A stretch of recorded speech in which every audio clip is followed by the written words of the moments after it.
ആ ആ ആ ശരി. അപ്പോൾ ഓഡിറ്റ് എന്ന് പറഞ്ഞാൽ യഥാർത്ഥത്തിൽ ഒരു പോസ്റ്റ്മോർട്ടമാണ്. ആരും എഴുതി വെച്ചത് ഓഡിറ്റ് എന്ന് പറഞ്ഞാൽ ഒരു പോസ്റ്റ്മോർട്ടമാണ്.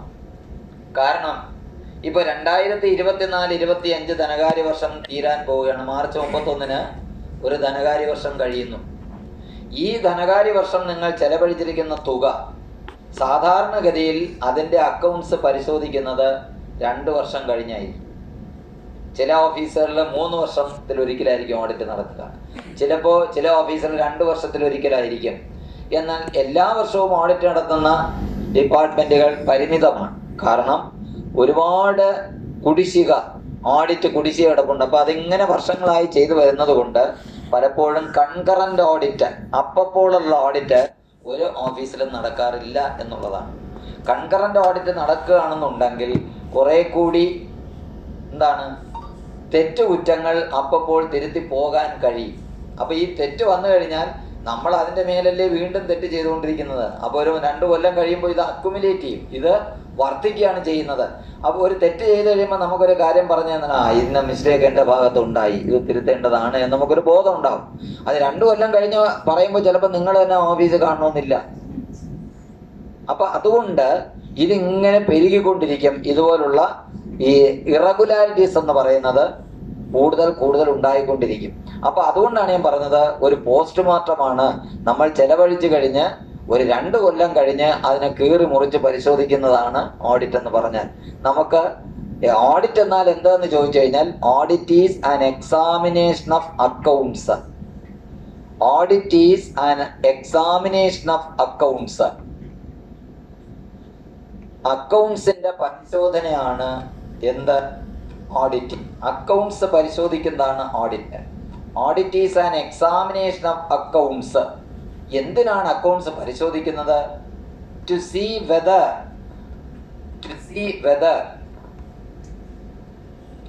the expenditure incurred, to see whether the expenditure incurred, expenditure incurred, INCURRED, expenditure incurred is in conformity. മലയാളത്തിൽ പറഞ്ഞു തരാം. in conformity, CONFORMITY, in conformity with the law, in conformity with the law, and law law, and the relevant RELEVANT, and the relevant rules and regulations,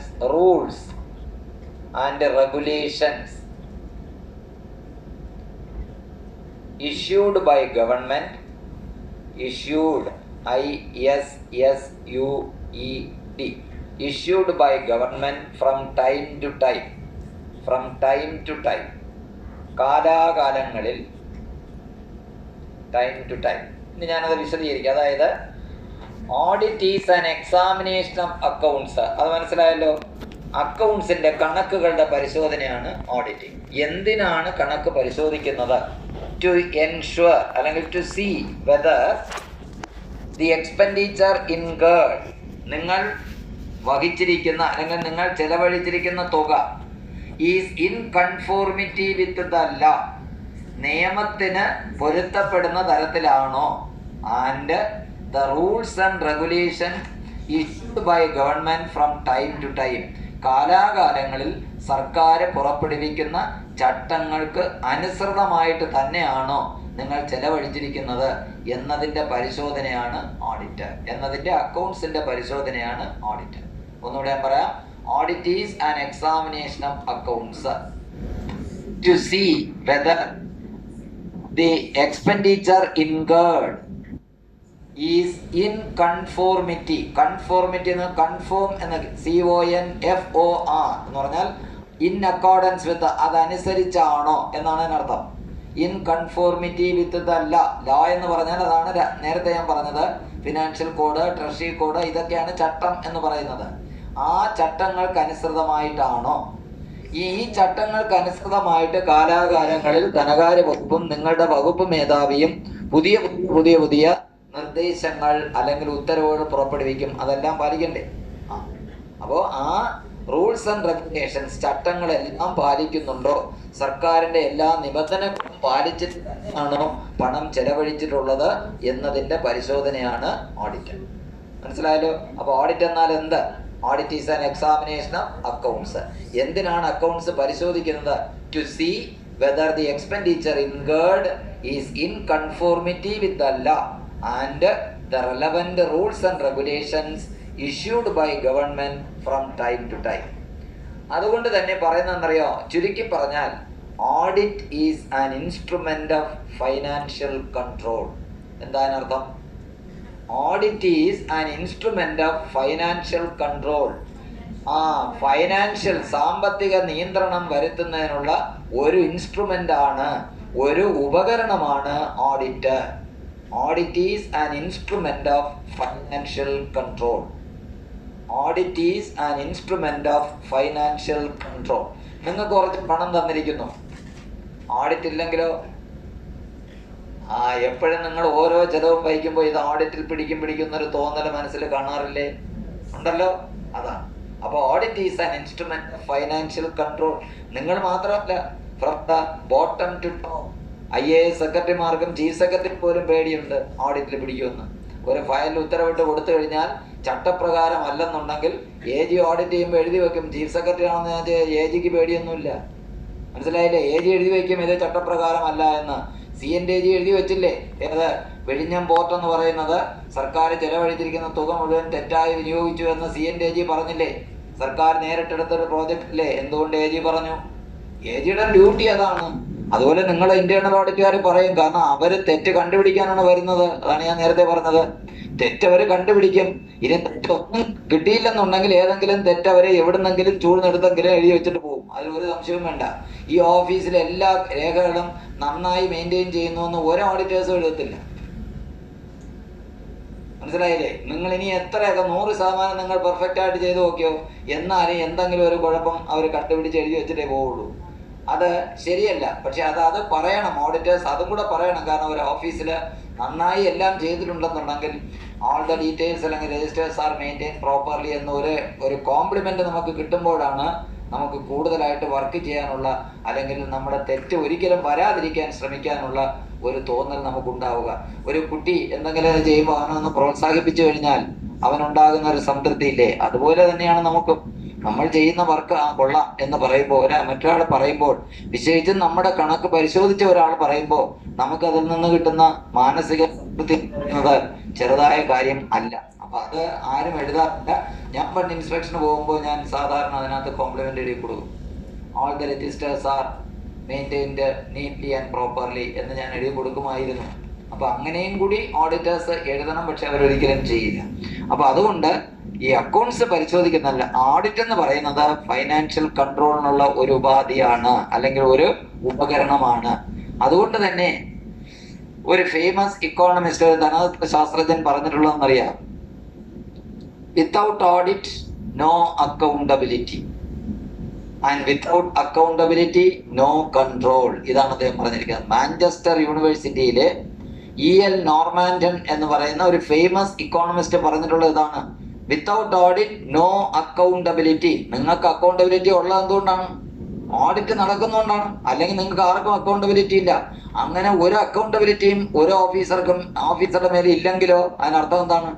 no control. ആർക്കും ഇവിടെ ആരെയും നിയന്ത്രിക്കാൻ കഴിയില്ല. അരാജകത്വമാണ്. മനസ്സിലായില്ലേ? അപ്പോ without audit no accountability and without accountability no control.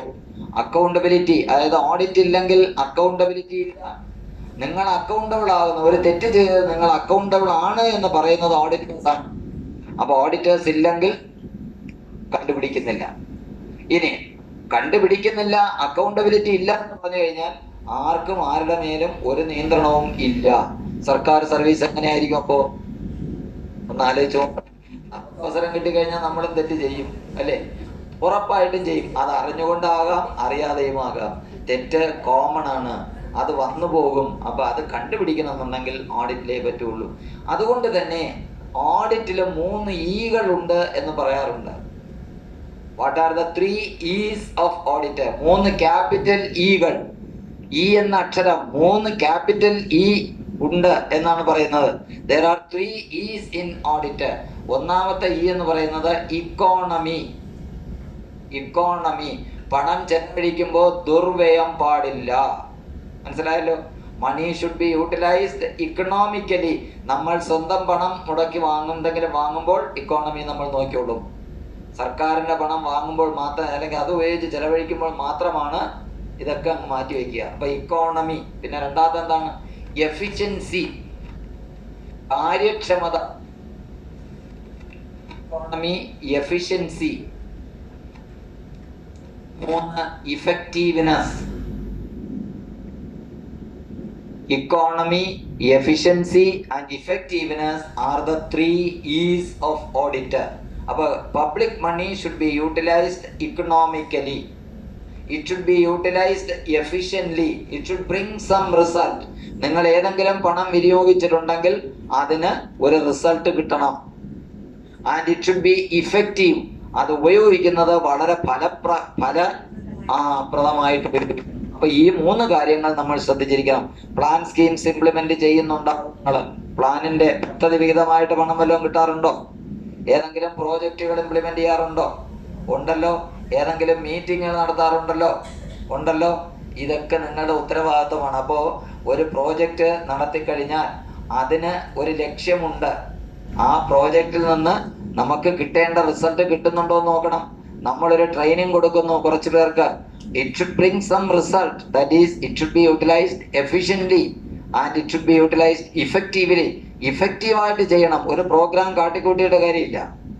അത് effective ആയിരിക്കണം. അത് ആൾക്കാരിൽ എത്തുന്നുണ്ടോ, അല്ലെങ്കിൽ അത് പാർട്ടിസിപ്പേറ്റ് ചെയ്യുന്നവർക്ക് അത് പ്രയോജനം ചെയ്യുന്നുണ്ടോ എന്നുള്ളത് നമ്മൾ നോക്കണം. സർക്കാർ നിങ്ങൾക്ക് ശമ്പളം തരുന്നു. സർക്കാർ അതിൽ നിന്ന് എന്ത് കിട്ടുന്നു എന്ന് സർക്കാരിന് പരിശോധിക്കാൻ പറ്റില്ല. കാര്യം എന്താണ്? സർക്കാർ മിഷണറി എന്ന് പറയുന്നത് സർക്കാരിന്റെ നയപരമായ തീരുമാനങ്ങൾ സാധാരണക്കാരിൽ എത്തുന്നതിന് വേണ്ടി സർക്കാർ കൂലിക്കിരുത്തിയിരിക്കുന്ന ആളുകളാണ് നിങ്ങൾ. സർക്കാരിന്റെ സേവകരാണ് നിങ്ങൾ. നമുക്ക് എല്ലാവർക്കും ഒരു തോന്നലുണ്ട്. പല ഓഫീസിലും നമ്മൾ ഇപ്പോൾ ഏതെങ്കിലും ഒരു താഴ്ന്ന ഓഫീസ് എന്ന് കഴിഞ്ഞാൽ അവർ നമ്മളോട് പെരുമാറുന്ന രീതി കണ്ടു കഴിഞ്ഞാൽ സത്യത്തിൽ നമുക്ക് സഹിക്കില്ല. ഈ പൊതുജനം എതിരായി മാറുന്നതിനുള്ള കാരണം അല്ലേ? കാരണം അവര് നമ്മൾ പലപ്പോഴും ഈ ബോസ്മാരായി മാറും. നമ്മൾ ഗവൺമെന്റ് സർവൻസ് ആണെന്നുള്ള മറന്നു. അവിടെയാണ് പ്രശ്നം വരുന്നത്. അപ്പൊ നിങ്ങളുടെ ഉദ്യോഗസ്ഥരാണ്. നിങ്ങൾക്ക് ഒരു ഓഫീസിൽ ചെന്ന് നിങ്ങളുടെ ഒരു കാര്യം നടന്നില്ലെങ്കിൽ നിങ്ങൾക്ക് അപ്പോഴത്തെ ഫീൽ ചെയ്യും, നിങ്ങൾ ഉദ്യോഗസ്ഥരായിട്ട് പോലും. അപ്പൊ സാധാരണക്കാരന് എന്തുമാത്രം ഫീൽ ചെയ്യുന്നു നോക്കിക്കൊള്ളണം. അവരുടെ നികുതി പണമാണ് നമ്മൾ ശമ്പളമായി വാങ്ങുന്നത്. അപ്പൊ നമുക്ക് ഉത്തരവാദിത്വമുണ്ട്. അവരുടെ കാര്യങ്ങൾ ഭംഗിയായി നിറവേറ്റി കൊടുക്കണം നമ്മൾ. അതിനുവേണ്ടിയാണ് സർക്കാർ നമ്മൾ ശമ്പളം തരുന്നത്. അപ്പൊ സർക്കാർ ജീവനക്കാർക്ക് ശമ്പളം കൊടുത്തിട്ട് സർക്കാരിന് എന്ത് നേട്ടം ഉണ്ടായി എന്നൊരിക്കലും അസസ് ചെയ്യാൻ കഴിയില്ല.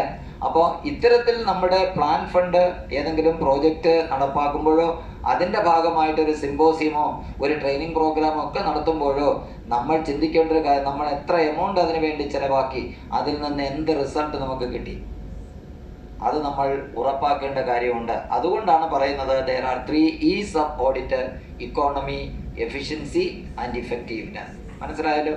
ഇനി ഓഡിറ്റിന്റെ പ്രധാനപ്പെട്ട ധർമ്മം എന്താണ്? What is the objectives and scope of audit? Objectives and scope of audit. Objectives and scope. SCOP, scope. Objectives and scope of audit.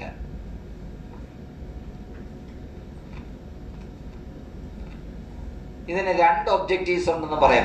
ഓഡിറ്റിന് has 2 objectives. ഒന്ന് പ്രൈമറി ഒബ്ജക്റ്റീവ്, മറ്റൊന്ന് ബ്രോഡ് ഒബ്ജക്റ്റീവ്. ഒന്ന് പ്രാഥമികമായ ഒരു ലക്ഷ്യം, പ്രാഥമികമായ ലക്ഷ്യം, പ്രൈമറി ഒബ്ജക്റ്റീവ്.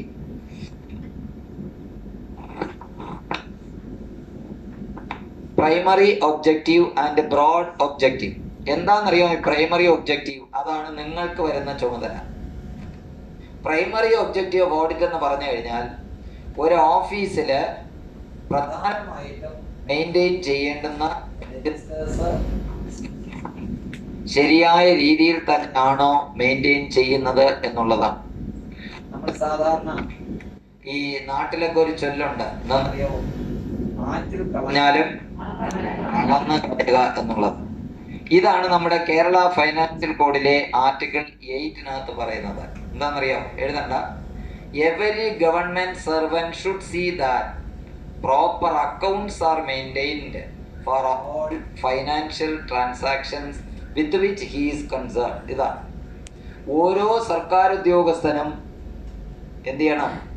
കൃത്യമായി അവർ ഉറപ്പാക്കണം. എന്ത്? നമ്മൾ ചെയ്യുന്ന കാര്യങ്ങളെ സംബന്ധിച്ച എല്ലാ ഫൈനാൻഷ്യൽ ട്രാൻസാക്ഷനുമായി ബന്ധപ്പെട്ട കാര്യങ്ങളെ കുറിച്ചും ഉള്ള റെക്കോർഡ്സ് ശരിയായി പൂർണ്ണതോതിൽ എഴുതി വെക്കുന്നുണ്ട് എന്ന് ഓരോ ഉദ്യോഗസ്ഥനും ഉറപ്പാക്കണം. അതിന്റെ ഭാഗമായിട്ടാണ് നിങ്ങൾ ക്യാഷ് ബുക്ക് എഴുതി സൂക്ഷിക്കുന്നത്. ഓഫീസിലെ വരവ് ചെലവ് കണക്കുകൾ എന്ന് പറയുന്നത് ക്യാഷ് ബുക്കിനകത്താണ് വരുന്നത്.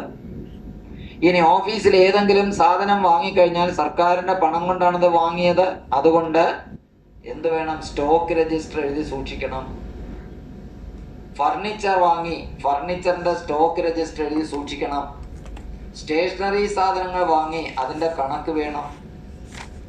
ഇതെല്ലാം പറയുന്നത് നമ്മുടെ കേരള ഫൈനാൻഷ്യൽ കോഡിലെ ആർട്ടിക്കിൾ 8 അതായത് every government servant should see that proper accounts are maintained for all financial transactions to which he is concerned.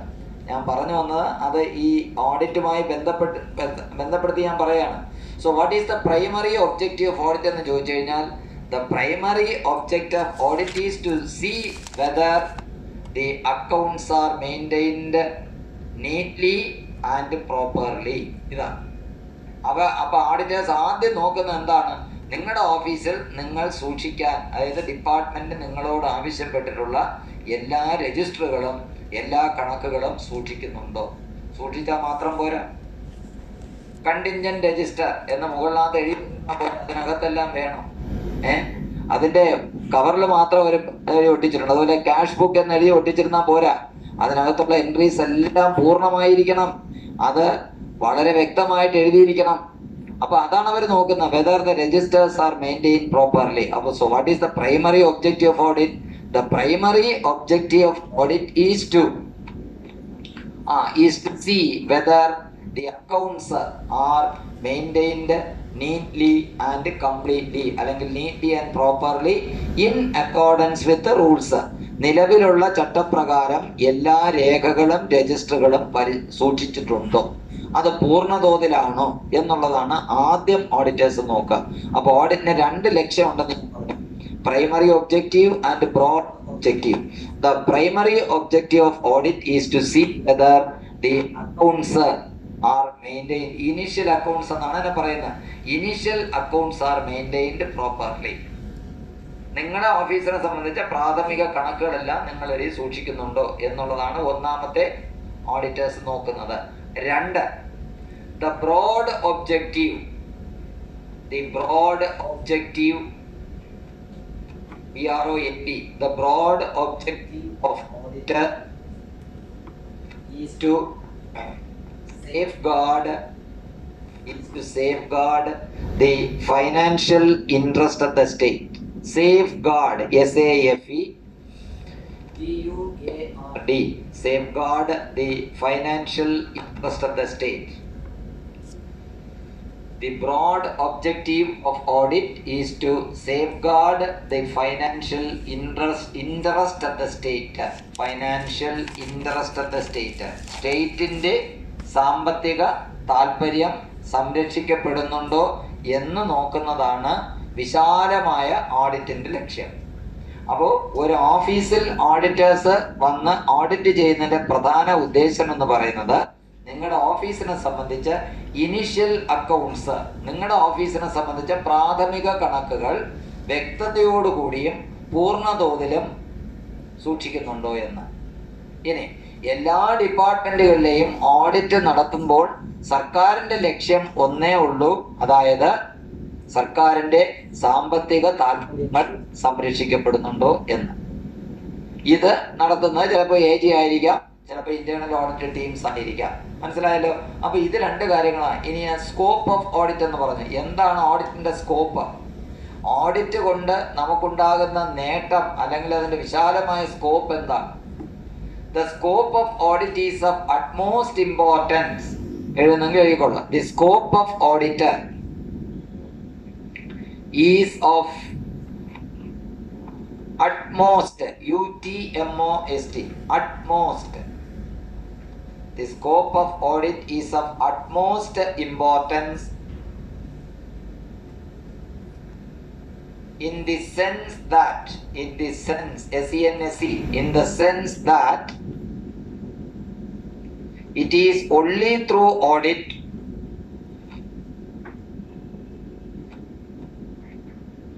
financial irregularities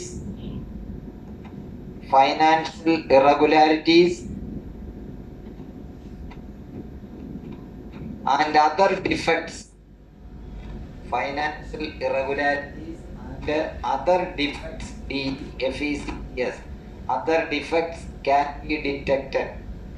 Other defects can be detected. അല്ലെങ്കിൽ find out, can be found out. Other defects can be found out അല്ലെങ്കിൽ detected. എന്താണ് ഓഡിറ്റിന്റെ വിശാലമായ ഒരു scope എന്താണ്? ഉദാഹരണത്തിന് നോക്കുക, ഒരു ജീവനക്കാരന് ശമ്പളം ഫിക്സ് ചെയ്ത് കൊടുത്തു, പേർവിഷം വന്നപ്പോൾ ശമ്പളം ഫിക്സ് ചെയ്തു, ഒരു ഇൻക്രിമെന്റ് കൂടിപ്പോയി. നമ്മുടെ കീഴുദ്യോഗസ്ഥൻ ഇരിക്കട്ടെ, എനിക്ക് ഏറ്റവും വേണ്ടപ്പെട്ടവനാണ്, അവന് ഒരു ഇൻക്രിമെന്റ് കൂടി ഞാൻ കൊടുത്തേക്കാം എന്ന് ആരെങ്കിലും വിചാരിക്കുമോ?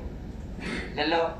കാരണം നമുക്ക് തന്നെ അറിയാം, ഇത് കൊടുത്തു കഴിഞ്ഞാൽ എന്നായാലും ഇത് പിടിക്കുമെന്നും, പിടിച്ചു കഴിഞ്ഞാൽ അയാളിൽ നിന്ന് തിരിച്ചു പിടിക്കാൻ കഴിഞ്ഞില്ലെന്നുണ്ടെങ്കിൽ നമ്മളെ ശമ്പളത്തിൽ നിന്ന് പിടിക്കുമെന്നുള്ള നമുക്ക് പൂർണ്ണ ബോധ്യമുണ്ട്. അതുകൊണ്ട് ആരും ആരോടും അങ്ങനെ സ്നേഹമൊന്നും കാണിക്കില്ല. ഇനി ഇന്നത്തെ സാഹചര്യത്തിൽ ഒരാളിനൊരു ഇൻക്രിമെന്റ് അധികം കിട്ടിയാലും മറ്റാരും അറിയാൻ പോകുന്നില്ല. കാര്യം എന്താ? അവരുടെ ശമ്പളം അവരുടെ അക്കൗണ്ടിലോട്ടാണ് പോകണം. പണ്ട് കാലത്ത് അങ്ങനെയല്ല. ഒരേ ദിവസം ജോയിൻ ചെയ്ത ഒരുത്തന് ശമ്പളം ഫിക്സ് ചെയ്യുമ്പോൾ കൂടുതലിട്ടെങ്കിൽ ഞാനും അവനെ ഒന്നിച്ച് ജോയിൻ ചെയ്തില്ല, പിന്നെ അങ്ങനെ ഒരു ഇൻക്രിമെന്റ് കൂടുതൽ കിട്ടി എന്ന് അപ്പോൾ തന്നെ അറിയും. ശമ്പളം വാങ്ങിക്കാൻ പോയി ഇതുണ്ടല്ലോ, അക്വിറ്റൻസിൽ ഒപ്പിടുമ്പോൾ തന്നെ കൂടെ ജോലി ചെയ്തതിനോ കൂടുതൽ ശമ്പളം കിട്ടിയെങ്കിൽ അപ്പോഴും പിടിക്കും. അപ്പൊ അത് കറക്റ്റ് ചെയ്ത് പോകാൻ പറ്റിയില്ല. ഒരാളൊരു ഇൻക്രിമെന്റ് കൂടുതൽ കൊടുത്തു പോയി ശമ്പളം ഫിക്സ് ചെയ്തപ്പോ ഓരോ മാസവും ആ ഇൻക്രിമെന്റ് ആണ് അധികം വാങ്ങിച്ചുകൊണ്ടിരിക്കുന്നത്. അടുത്ത കൊല്ലം വരുമ്പോ അടുത്ത ഒരു ഇൻക്രിമെന്റ് കിട്ടി, അപ്പൊ ഇതിന്റെ പുറത്താണ് അടുത്ത ഇൻക്രിമെന്റ്. ഇതെപ്പോഴാ കണ്ടുപിടിക്കുന്നത്? 3 കൊല്ലം കഴിഞ്ഞ് 2 കൊല്ലം കഴിഞ്ഞ് ഓഡിറ്റ് ചെയ്യുമ്പോഴാണ് കണ്ടുപിടിക്കുക. അപ്പോഴൊരു 36-38 മാസം അധികം ശമ്പളം വാങ്ങിച്ചിട്ടുണ്ടാവും. തിരിച്ചു പിടിക്കാൻ പറയും, തിരിച്ചു പിടിക്കണം. അപ്പൊ ഇതാണ് പറഞ്ഞത്, ഓഡിറ്റിന്റെ സ്കോപ്പ് എന്തുമാത്രമുണ്ട്. ഓഡിറ്റിലൂടെ മാത്രമേ ധനപരമായ ഏതെങ്കിലും ക്രമക്കേടുകളോ എക്സസ് പേയ്മെന്റുകളോ മോഷണമോ രജിസ്റ്ററുകളിലെ മാനിപ്പുലേഷൻ, അതായത് ഏതെങ്കിലും വെട്ടിത്തിരുത്തലുകൾ വരുത്തി ആരെങ്കിലും സഹായിക്കുകയോ ഒക്കെ ചെയ്തിട്ടുണ്ട് എങ്കിൽ ഓഡിറ്റിൽ മാത്രമേ കണ്ടുപിടിക്കപ്പെടൂ. ഇപ്പോൾ ഒരാളിന് ഒരു ഇൻക്രിമെന്റ് കൂടുതൽ കൊടുത്തത് സ്നേഹം കൊണ്ടല്ല, മറ്റാരും അത് കണ്ടുപിടിച്ചില്ല. കാരണം അത് എങ്ങനെയോ ഓവർസൈറ്റ് മൂലം കൊടുത്തു പോയതാണ്. പിന്നെ ഇത് കണ്ടുപിടിക്കുന്നത് 2 വർഷം അല്ലെങ്കിൽ 3 വർഷം കഴിഞ്ഞ് ഓഡിറ്റിൽ മാത്രമാണ്. അപ്പൊ ഇത്തരത്തിൽ വരുന്ന മിസ്റ്റേക്കുകൾ കണ്ടുപിടിക്കണമെന്നുണ്ടെങ്കിൽ ഓഡിറ്റ് ഉണ്ടെങ്കിലേ പറ്റുള്ളൂ. ഓഡിറ്റ് ഇല്ലെങ്കിൽ ഈ അധികം കൊടുത്തുപോയ തുക ഒരിക്കലും തിരിച്ചു പിടിക്കാൻ കഴിയില്ല. ഓഫീസിൽ നിന്ന് മോഷണം പോകാറില്ലേ സാധനങ്ങൾ? ആര് മോഷ്ടിക്കും? പുറത്തുള്ളവർ മാത്രമല്ല, അതിനകത്തുള്ളവർ മോഷ്ടിക്കും, ജീവനക്കാരും മോഷ്ടിക്കും. അതറിഞ്ഞിട്ടില്ലേ? അതറിയില്ലേ? ഓഫീസിനകത്തുള്ളവർ പല സാധനങ്ങളും കൊണ്ടുപോകാൻ പറ്റാത്ത പോലെ കമ്പ്യൂട്ടറിൽ നിന്ന് എടുത്തോണ്ട് പോകാനൊക്കെ ഇല്ല. അതേസമയം ചെറിയ സാധനങ്ങൾ സാധാരണഗതിയിൽ ഓഫീസിൽ നിന്ന് കൊണ്ടുപോകുന്ന ഐറ്റംസ്, സ്റ്റേഷനറി ഐറ്റംസ് കൊണ്ടുപോകും. ആശുപത്രികളിൽ നിന്ന് മരുന്ന് മോഷണം പോവും, അറിയാവോ? ആശുപത്രികളിൽ നിന്ന് മരുന്ന് മോഷണം പോവും. മെഡിക്കൽ എത്തിക്സിന് നിരക്കാത്ത പ്രവൃത്തികളാണ് നമ്മുടെ ആശുപത്രിയിൽ നടക്കുന്നത്. ഒരു മരുന്ന് ഹോം നഴ്സിന്റെ അടുത്തുനിന്ന് ഈ പറയുന്ന ഹെഡ് നഴ്സിന്റെ അടുത്തുനിന്ന് വാർഡ് നഴ്സിന് പോകും. വാർഡ് നഴ്സ് എന്ത് ചെയ്യും? ഇത് പേഷ്യന്റിന് കൊടുക്കേണ്ടതാണ്. കേസ് ഷീറ്റിൽ ഈ മരുന്ന് കൊടുത്തായിട്ട് കാണിക്കും, പക്ഷെ ഈ മരുന്ന് അന്ന് വൈകുന്നേരം പുറത്ത് പോയിരിക്കും. അതുകൊണ്ടാണ് ചിലപ്പോൾ ഗവൺമെന്റ് ആശുപത്രി കിടക്കുന്ന പേഷ്യൻസിന് അസുഖം പറയാത്തത്. മരുന്ന് അവിടെ കൊടുത്തായിട്ടാണ് രേഖ, പക്ഷെ മരുന്ന് പോയിരിക്കുന്ന പുറത്താണ്. മനസ്സിലായില്ലേ? അപ്പൊ ഇത്തരത്തിലുള്ള തട്ടിപ്പുകള്, ഇത്തരത്തിലുള്ള മോഷണങ്ങള് എല്ലാ വകുപ്പുകളിലും ഉണ്ട്. ഈ മോഷണങ്ങൾ, ഏതെങ്കിലും സാധനങ്ങൾ ദുരുപയോഗം ചെയ്തിട്ടുണ്ടെങ്കിൽ ഇതൊക്കെ ഒരു പരിധി വരെ കണ്ടുപിടിക്കുന്നതിന് ഓഡിറ്റ് സഹായകമാണ്. അപ്പൊ ഓഡിറ്റ് ഇല്ലെന്നുണ്ടെങ്കിൽ ഇതൊന്നും കണ്ടുപിടിക്കാൻ കഴിയില്ല എന്നുള്ളത് കൊണ്ട് തന്നെ ഓഡിറ്റിന് വളരെ പ്രധാനപ്പെട്ട അല്ലെങ്കിൽ ഓഡിറ്റിലെ ഓരോ ഡിപ്പാർട്ട്മെന്റിലും കാര്യങ്ങളെ സംബന്ധിച്ച് ഓഡിറ്റിന് ഏറ്റവും നല്ല അല്ലെങ്കിൽ വളരെയധികം പ്രാധാന്യം അറിയിക്കുന്ന ഒന്നാണ് ഓഡിറ്റ്. ഓഡിറ്റ് ആയാലും ഇൻസ്പെക്ഷൻ ആയാലും. ധനകാര്യ വകുപ്പിന്റെ ഏതെങ്കിലും ഇൻസ്പെക്ഷൻ നിങ്ങളുടെ ഓഫീസിൽ എവിടെയെങ്കിലും വന്നിട്ടുണ്ടോ? ഉണ്ടോ? ജില്ലാ ഓഫീസുകളിൽ വന്നിട്ടുണ്ടോ? നിങ്ങളുടെ ഏതെങ്കിലും ഈ പറയുന്ന പോലെ നിങ്ങളുടെ ഒന്നും വന്നിട്ടില്ല. അപ്പോ സ്വാഭാവികമായിട്ടും ഇൻസ്പെക്ഷന് വരാം, ഓഡിറ്റിന് വരാം. ഇതൊക്കെ നമ്മൾ ഓർത്തിരിക്കേണ്ടതാണ്. അപ്പോ ചുരുക്കി പറഞ്ഞാൽ നമ്മുടെ ഓഫീസിലുള്ള പ്രൈമറി ഒബ്ജക്റ്റീവ് ആയാലും ബ്രോഡ് ഒബ്ജക്റ്റീവ് ആയാലും നിങ്ങൾ നിങ്ങളുടെ കർത്തവ്യം നോക്കുക. ഓഡിറ്റ് വരുമെന്നോ അല്ലെങ്കിൽ അവര് കണ്ടുപിടിക്കുമെന്നോ ഇതൊന്നും അല്ല നമ്മുടെ വിഷയം. നമ്മുടെ ജോലി ഭംഗിയായിട്ട് ചെയ്യുക. അതിന് പ്രേരകമായിട്ടുള്ള എല്ലാ രജിസ്റ്റേഴ്സും പൂർണ്ണ തോതിൽ കൃത്യമായി എഴുതി സൂക്ഷിക്കുക. മനസ്സിലായല്ലോ? ക്യാഷ് ബുക്ക് എഴുതണമെന്ന് പറഞ്ഞാൽ 5 ദിവസം എഴുതാതിരുന്നു കഴിഞ്ഞാൽ ഓഡിറ്റേഴ്സ് എഴുതി വെക്കുന്നത് ക്യാഷ് ബുക്ക് എഴുതിയിട്ടില്ല എന്ന്. അപ്പൊ അത് തെറ്റാണ്. അങ്ങനെയുള്ള കാര്യങ്ങൾ പ്രത്യേകം ശ്രദ്ധിക്കുക. ഇത്രയുമാണ് 11 മണിക്ക് 11:30 11 മണിക്കാണോ? ആണെങ്കിൽ പോവാം.